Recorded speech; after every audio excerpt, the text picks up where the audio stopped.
Hello, navigating Nano. Welcome again. I'm your host today, Brian Rogers, for the second time. So, woo! Good to see that. And today we have the distinguished professor from the University of South Carolina.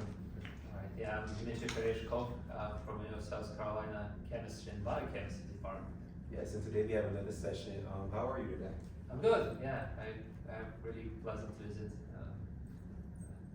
Talk to students and the faculty, and just give a really well-received talk, I think. Yes, it was well received. A lot of chemistry, but well received. Right. And it was a big turnout too. Yes. It was very flattering to see so many people coming in for the talk. Yes. Well, we try to be, here for all our guests, make sure they feel welcome. Did you get a chance to tour the campus yet? Yeah, a little bit, yeah. So we just looked at facilities in the building. Yeah. Nice. Pretty Okay. great. Okay. Well, I'm going to start with a few general questions, then we're going to get into the research because we have a mixed audience, some very technical, some just watching just to watch, to get educated. So, can you share a little bit about your background with the people watching, and where you come from, and talk about a little bit what you do now? Right. So I was born in Russia and got undergraduate degree in Moscow State University in Russia, and then I came to the United States for graduate school, and that was almost 20 years ago now. Huh? That was in Colorado State University in Fort Collins. So I did work with Steve Strauss, working on weakly coordinated anions, and after that I went to do postdoc at MIT with Richard Schrock, working in organometallic chemistry. And 11 years ago, 2013, I started my own sort of lab at the University of South Carolina. Nice. Okay. So that's actually leading into my next question because you say you studied at Moscow University, right? Or is it Moscow? Moscow State. Moscow State University. Okay. You got your bachelor's and master's from there, correct? Right. Okay, so what was that journey like from transitioning from there to MIT? Well, again, it's different, I guess, different stages too, right? So, when you're undergraduate student, you take many classes, right? So mostly, although we did some research in solid state chemistry, material science, so really completely different what I'm doing now, and it kind of helped me to, well, yes, see what research is. And so I went to graduate school later on, right? So started to work on molecular chemistry. So I thought, well, I like to molecules and building new molecules and what they do. So that part of science.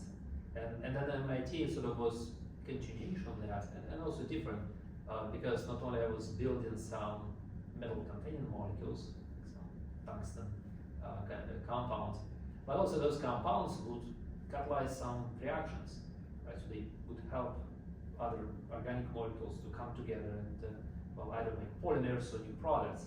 And so that way, so it was building some molecules that would create some more molecules, right? And so that was an exciting part too. So it's not only synthesis but also application of those compounds and catalysis. Nice. It's kind of like synthetic chemistry, maybe. It is, but it's not only you making molecules, but now you can make molecules that other people can use to build some more complex structures. Right. And whatever their idea is, they can sort of use some methodology to new compounds to do that. Nice. Okay. Well, any advice you want to give to students, maybe from Moscow, that's interested in international studies? Well, again, I guess it's for everybody really. If you sort of like to do research on chemistry or on other fields, material science and technology, I think it's worthwhile to kind of broaden your vision or broaden your perspectives in studying somewhere abroad or studying in different place, right? So in a different field. So not necessarily you have to focus on what you're doing because that might be easier pathway, but sometimes you just learn something new and you can make impact with your knowledge from a different sort of background, scientific background. You can bring some new ideas to new field. I agree. This actually was one of our topics from my last guest. We were talking about like how usually where you start is not where you end, because as you learn more, you learn so many different possible pathways, right? And you usually just take the one that feels the most correct in that moment. So hear that, guys. It's always good to learn things new. Yeah, right. And always read more literature, I guess, if you sort of say graduate student. So there are thousands of good scientists working in all kind of fields, and again, sometimes you get an idea from those papers that not directly related to what you do and to your project, but again, reading something, maybe we can do something like this, in what I do, and sometimes it works. Yes, absolutely. All right, so actually, you talked about this a little bit, but I want to see if you can go a little bit more in depth, because not many people that I speak to, at least go there, but you talked about working on tungsten at MIT. Can you share a little bit more about what that was like for you? That was, I think, the first place you've been to when you came to America, maybe? Well, it was Colorado State. Colorado State, okay. Yeah, and then to MIT. Okay, so can you talk a little bit more about those? Right, well, again, I guess, in graduate school, that, what I've done is some boron chemistry, boron cluster chemistry. But again, the sort of ideas of making some molecules that will have really unusual properties.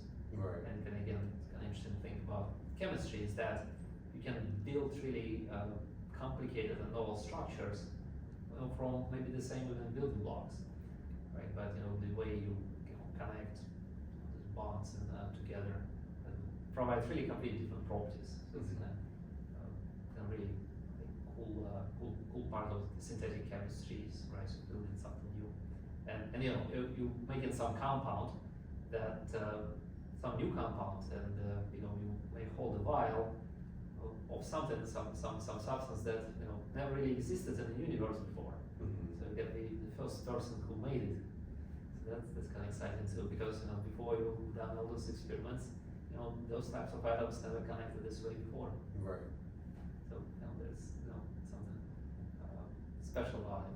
But I guess both places are really provide sort of learning environment and development environment.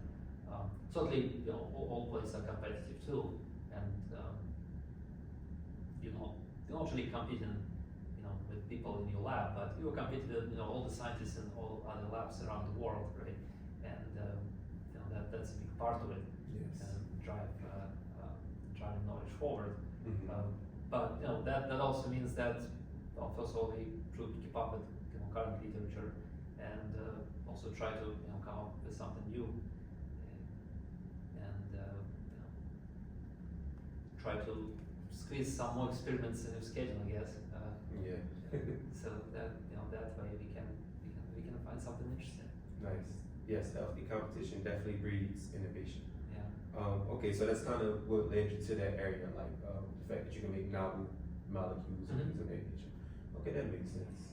Yeah. We have a program here where we do like synthetic biology, so that's kind of what my interest is too. So I like creating new molecules, things like that. So it's not gonna be molecules like yours, it's gonna be more biomolecules, like using RNA to make some type of, I don't know, drug delivery system or something like that. It's probably very similar, right? So you again using different tools, but again some chemistry happens. Exactly. Fundamentally there, you're just using really complicated reagents, right? It's not some smaller molecules, inorganic chemists will use, but biological molecules. Again, to do some bond breaking, bond making transformations, right? Yeah. So it is similar, but also I feel that might be a little more challenging than some traditional synthetic chemistry, because it probably behaves in a more complicated ways than normal sort of small molecule compounds do. So it might be harder to figure things out in many cases. Okay, so you came here and gave a talk, right? So I wanted to, before I get into that, I wanted to see like what made you interested in metal-free bond activation? Like, because I know you have a lot of experience working on a lot of different chemicals, a lot of different compounds, things like that. So what made you specifically interested in metal-free bond activation? Yeah, well, I guess main motivation here is again the fact that well, most of industrial processes and many synthetic transformations are metal catalyzed, right? So usually there is a metal center that breaks some bonds and substrates and switch groups and then make some new bonds or modifies external molecule. And very often it can do it catalytically in a way that the same metal center can do the same transformation over and over again, sometimes even hundreds of thousands times, sort of cycles for one metal center. So you can make new products this way, and some molecules just don't react together at all if metal center is not present. So without a catalyst, the reaction just doesn't go. Or again, it's another example. Reaction may go different ways depending on what catalyst is used for the reaction. So the same starting compounds will produce different products with different catalysts. And so catalysis is important, but the challenge here is that most of good catalysts are relatively expensive. So they're usually based on some precious metals, right, which are very rare, in earth crust, and that's why they're expensive. And it sort of adds cost to all these catalytic reactions. Now, catalysts may be very efficient, so you don't need to have a lot of it added to the system. But still, it brings the cost with it. Now, many of those reactions also make some compounds that would be some biologically active molecules, like pharmaceuticals or building blocks of pharmaceuticals. And that means that you should now remove your catalyst from your product really carefully, because those precious metals also tend to be toxic to cells, right? So, the platinum compounds are good anti-cancer agents because they do this damage to DNA, right, and things like that, and other trace metals too. And so the problem is that if you're making some building blocks for pharmaceuticals or pharmaceutical molecule, if you use that precious metal catalyst, what if some of that catalyst gets into your product now? So now, well, it's going to be a problem. So you have to purify your final product really well. There are some standards, different agencies set, and that really, adds to labor costs and procedures and so on. And so idea is, one attractive idea is, can we do the same transformations with that metal catalyst too, but with some other elements as reaction centers? So we can replace those metals in metal catalysis, right? And well, there are also non-metal part of periodic table, so-called main group elements, boron, carbon, nitrogen, oxygen, phosphorus, sulfur, and they certainly have different properties than metals. That's why they have different chemistry. That's why metals good at certain set of reactions, and those metals are good at others. But again, the idea is that if we can engineer some environment around those non-metal centers to behave as metals, so maybe we can replace those metals, trace metals in catalysis. So we can do metal-free processes, kind of with the same reaction outcome, but without those issues associated with trace metals. Yeah, and it's not, well, again, you should think about sort of chemistry and sort of some fundamental ways, how to sort of engineer those outcomes. And so it's not really a solved problem. So, but that's why my group and other groups sort of trying to contribute some ideas and knowledge and results to the area. Okay, so for the audience that's not very familiar with like metal-free bonding, redox, active clusters, etc. So can you like break it down for them in like layman terms? Maybe tell them like, okay, this was what metal bonding is. This is redox clusters. This is what we do. Yeah, well, it's complicated, but yeah, it is complicated. Again, in a way that we're trying to make these non-metals behave as a metal center, and what really metals are good at, potential metals, is that they can accept electrons and donate electrons to external organic molecule. And so what really chemistry is about is the flow of electrons, right? So electrons flow from one atom to another, either making a bond or breaking bonds. And turns out that to break a bond, the metal center should formally lose 2 electrons, so it can break a B bond in a substrate and get those fragments now bound separately to the metal center. It's going to split things apart. And then for the reverse process, if metal wants to makes it to make a bond from 2 fragments, that means again 2 electrons should now get transferred to the metal. So it gives electrons to break bonds and accepts electrons to make bonds. And again, one bond contains 2 electrons, so it's a 2 electron process that are important. And again, turns out that traditional metals are really good at this 2 electron cycling, with 18 electrons and subtracting 2 electrons. And non-metals usually don't. Non-metals usually either give away 2 electrons easily, but don't want to accept them back, or other way around. And metals are more in between, so metals can do both ways, with the same, or relatively the same way. And so this 2 electron cycling, exchange of electrons between the reaction center and those organic molecules, that's what sort of drives these reactions. So that's a redox activity. So reduction and oxidation, loss of electrons and gain of electrons.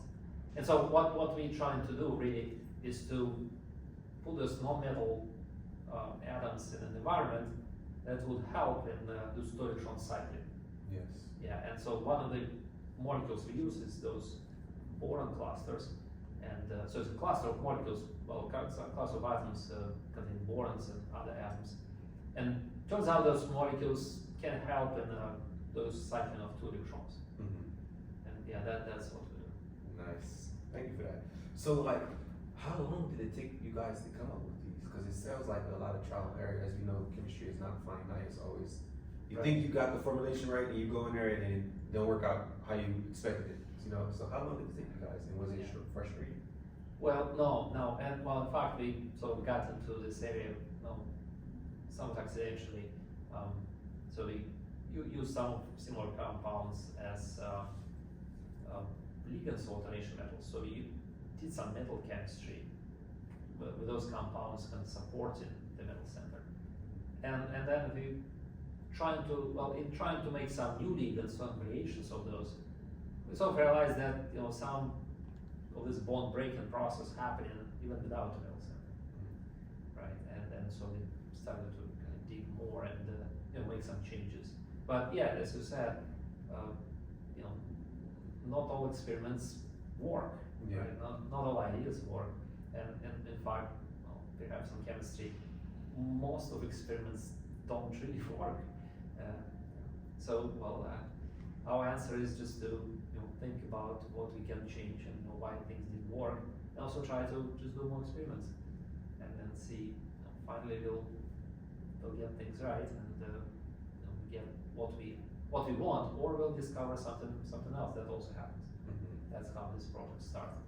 So we didn't really intentionally had this idea right from the beginning, but observing things that happened in our chemistry, in a different but related chemistry, well, we realized that it's a part of the bigger sort of pattern, and that sort of started to work in that direction.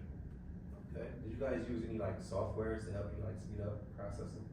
Well, in our case, not that much. Certainly, many groups do. We don't. We have sort of computational collaborators who help us really to understand how our molecules work, right? So again, sometimes it's not really obvious, what's the mechanism of those transformations, right? So we know some starting state, we know products, but we don't really know, sometimes what happens in between. And we have some ideas, but there are ways to test them. But computation sort of also help to figure that out, right? And that's what we sort of use sort of calculations of software for, right? So, and those also calculations can inform us into making or designing some new related compounds, right? So even before we start, doing some variations in our system, we can ask our professional collaborators. Well, now we collect with Anthony Chaneze from Colgate University, who can now predict, try those compounds computation effectively, right, and predict properties or results of those changes. Right. And so some results we sort of want to do just by sort of intuition or some sort of broader knowledge might not be working, but all those computations can also give us some somewhat unexpected ideas, right? So that's important. It's a bigger and bigger part of what we do now, and it really really helped us understand how these compounds work, so we can now make some meaningful changes and improve those. Nice. So I know, if I recall correctly, in our presentation you talked about different geometries when you work with these clusters. Can you elaborate on that and talk about maybe like one particular geometry that expressed like the ideal expectations? Yeah, right. Well, again, and I guess it's bigger in chemistry, not only this cluster chemistry. But what we've found is it's not only also the environment around the non-metal center is really important for its reactivity. So not only what kind of groups are added to it, but also what way they are arranged in space, like geometry of those states. And again, for traditionally, for normal phosphorus compounds, that's what we mostly work with, like phosphorus centers, they adopt this pyramidal geometry when there are three, like little pyramid with an atom on top, the phosphorus atom on top, and that is known, but it usually is not very active in sort of bond making, bond breaking transformations. But what others figured out is that if you distort their geometry, so phosphorus wants to be pyramidal, but if you force it to be more planar, more like T-shaped, that changes, how phosphorus reacts with different compounds. So you're not necessarily changing those groups significantly. So groups types are maybe about the same, but you change how they arranged around the phosphorus. So you kind of force it into a bit uncomfortable sort of geometry that usually is, and it brings some new reactivity, right? And that's sort of also an interesting way to control chemistry, right? So not only by changing the type of a group, but changing how the group arranged around the reaction center. Nice. And sometimes, like in that case, those groups found that they can sort of affect really big changes that normal unconstrained compounds cannot do. So do you guys, what's the process you guys implementing with these clusters? Is it like a one shot? I'm not pretty too knowledgeable on how chemical practices are implemented. So I want to know which method did you guys choose, or is that right? Like, can you talk about that? No, that's all right. Okay. Well, I mean, but we don't really have much. Those are commercially available compounds, right? So just buy them, and like other changes we make in the molecules, it's sort of normal synthetic chemistry, closer to organic chemistry, really. So something that you would see in organic chemistry lab, right? So it's a solution chemistry, maybe some reflux and condensers, distillation and crystallization for purification, extractions. Yeah, so all those kind of normal steps for handling organic reagents. Now, at some point, some of reagents we use might be air and water sensitive, right? So that means that we have to work in an environment that exclude those. But again, that's something coworkers in my group get training for, and so they can handle those reagents safely and without decomposition. Okay. That's a good skill, right? Because it's not Yeah. really limited to what we do. Those air-free synthetic techniques, they really can be used in many other types of chemistry, metal or non-metal containing. So it's something that you learn, and it's something you can use in synthesis. Okay. Nice. So do you have any advice to give to like anyone that's seeking a career in chemistry? What's the best advice you think you can give to them? Because it is a hard field to get in. Right now, with my research, I'm having to learn a lot of chemistry, and it's kind of like, I won't say it's like, it doesn't not motivate me, but it just makes it really hard. It makes me like hard to want to stick with this area. But I know once I learn it, I'll be comfortable and confident in what I intend to do. Mm-hmm. But it can be very challenging. So any advice for people that's like stuck in that space? Right. Well, that's interesting. I'm not sure I have specific advice to chemistry. Mm-hmm. It probably applies to other fields of research, right? So you have to be so persistent, right? So I guess you have to still like chemistry in general. So like I don't like chemistry because again you do this manipulations to the atoms. Really, atoms are small, so we can actually see them, but we can do this, mix things together and do reactions, and then but on a sort of this microscopic level, those atoms fall in a line or make bonds, all the same way, so all controlled. So it's pretty interesting because you can sort of control this seemingly chaotic and huge system, like billions and trillions of atoms there. So and there are ways people figure out ways to do control blend to make new types of bonds, and maybe you can make bonds between two different atoms that haven't been bonded that way before, don't occur in nature, and then again that special bonding can have special properties. So if you have sort of some good motivation why you like chemistry, it probably can help you to endure all those chemistry classes and things, and like in all science, there is certainly lots to learn, right? So thousands of great scientists and now working, figuring things out, right? And so lots of sort of things are known already, and really necessary for for somebody to make some further impact.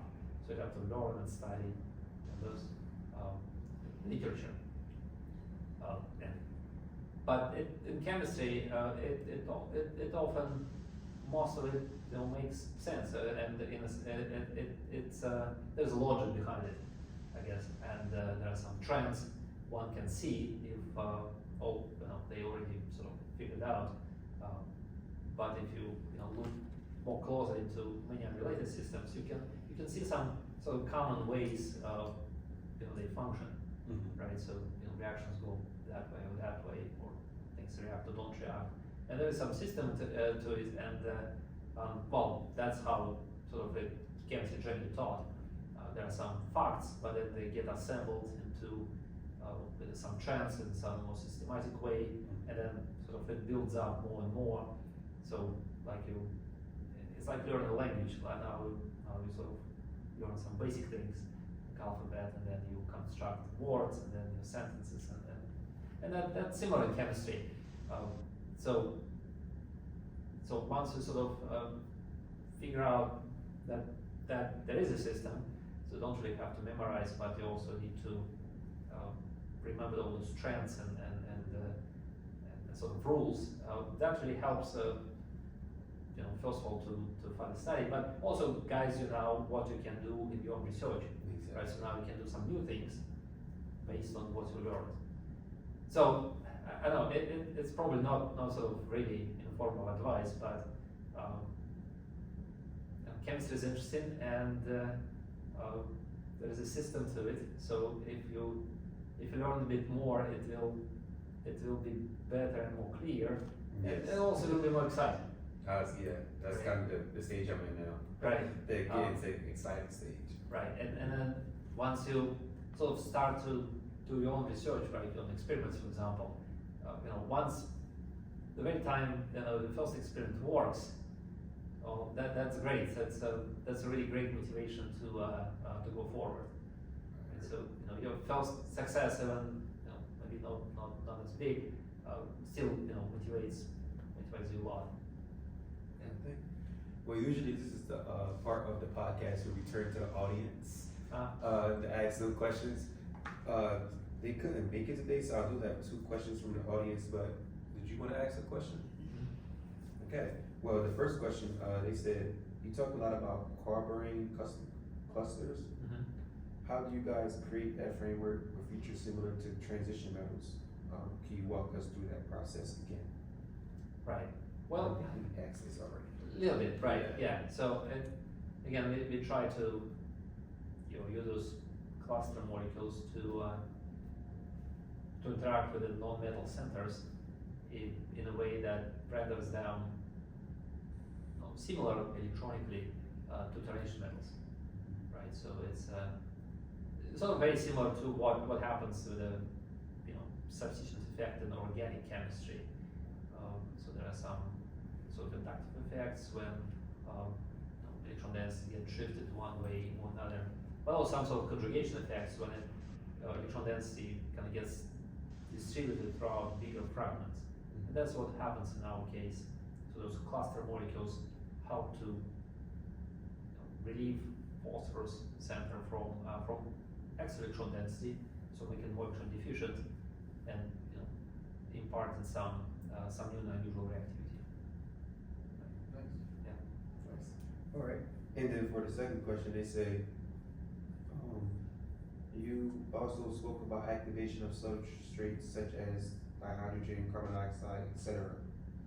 Why does this occur, and what applications based on these functions can research be used? I think they misworded that last one. Yeah, right. Well, right. So again, usually the way sort of why catalysis is so important is that many compounds on their own don't react with each other, right? And hydrogen would be a good example, because hydrogen it's well, we know it's reactive because it's flammable gas, when you ignite it, right? But if hydrogen is added to most of organic compounds, nothing really would happen, right? Because again, they don't react with each other. There's a need to activate or to break initially some bonds either in the hydrogen or organic molecule, and now that intermediate is going to be very reactive. And that doesn't happen on its own, but the catalyst, well, that's sort of function of the catalyst. So it activates some bonds, either in hydrogen or organic compound, and then that system becomes more reactive. So those fragments start to react together and bond, usually hydrogen is used for is to so-called saturate bonds. So there are this saturated and unsaturated compounds. So the compounds have multiple bonds between, say, carbon atoms and single bonds between carbon atoms. And so hydrogen is used to transform those double bonds, say, double bonds between 2 carbons to single bonds, to the hydrogenation reaction. And again, that doesn't happen without a catalyst. And so reaction doesn't go without the catalyst. And usually metals are good catalysts for that and many other reactions. But again, some non-metals can do the same outcome. It goes differently, mechanistically, but the outcome is the same. So this hydrogen would react to those double bonds and make saturated compounds. And that's only one example, right? And there are many different variations of compounds you want to react together, but which you want, unless they have some help or some sort of activation. Okay. Yeah. So really the application is like an additive component. Right, so just making new molecules which you couldn't really make before, right? And again, it may, well, I I guess there may be many reasons that you want to make particular molecule, but well, usually what happens is that you have some, you know, kind of naturally occurring fragments, but that's not necessarily what you want, so make something else. And so now, sort of, what are going to be a way to make it? And you know, one of those would be, you know, maybe you have some double bonds and you don't want any double bonds in your product. Again, something hydrogenation would work and would be very convenient, but again, it needs a catalyst to have the reaction to proceed.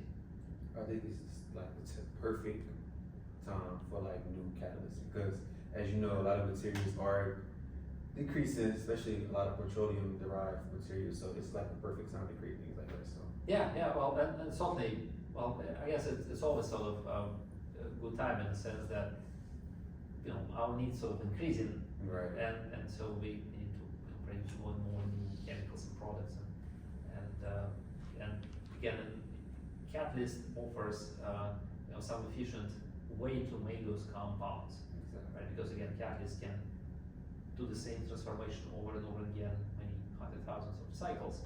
So it just increases, you know, reaction efficiency too. But now, if you can find more abundant catalysts, cheaper or less toxic, well, that would be even big improvement to that, right? And so that's sort of a big part of you know, motivation, you know, why we're trying to do this work. all right. Well, are there any schools currently using your catalyst to see, well, to test the efficiency of it? Well, not yet. And well, what we do, we sort of trying to find those use cases and test them ourselves. Okay. Right. Nice. So Nice. well, we sort of chemists, so we can do some of these things. And again, I guess we sort of in the early stages in the sense that we also don't have complete understanding how those compounds work, and we need that to figure out, you know, what they can do and what we can do to improve them. Nice. Right, so understanding of those mechanistic details is really important. And again, it also gets back to the question that everything is chemistry, has some sort of a system. And so, well, in our case, we need to figure out, well, what that system is. Right, so what's the logic, what sort of steps in the reaction that occur. And so we can, once we understand it, we can make rational changes and rational applications for those compounds for different, you know, for different synthesis or different chemicals. Thank you, sir. Right. Well, this is we are approaching the end of the podcast. So it's a tradition, usually where we have the person before you or the person before our guest ask a question for the next guest. And so the professor from last 2 weeks ago asked, let's see, is a Ph.D. enough? Well, I guess, right, so, you know, I should ask a question back enough for what, but I think PhD is a sort of big milestone in, you know, one person education, right? So I think it's enough to really start to do your own independent research. And in fact, when you get to PhD degree, that's what you do, right? So you have a, you know, research advisor, but once you progress through your work, you find that you do more and more things independently, you think more independently, you get your own ideas, and so once sort of you accomplish that and, you know, get some big contribution to the field, well, that results culminates in PhD degree, and that is sort of enough in the sense that that's a certification by your peers that now is sort of capable of independent creative work, and now you can do your own research or, you know, either in industry or academia or government lab. So you can sort of sciences that can work independently and drive now a group of people and teach a group of people how to do that. So yeah, I think it is enough. It is enough sort of education wise, and it's certainly it's only process and that builds upon somebody's work, and going from a student to a scientist. So that's what one becomes. Nice. Well, on behalf of Navigating Nano, thank you for coming today. Thank you. And we are excited to see what the future holds. All right, So, thank you. Yes. Thanks.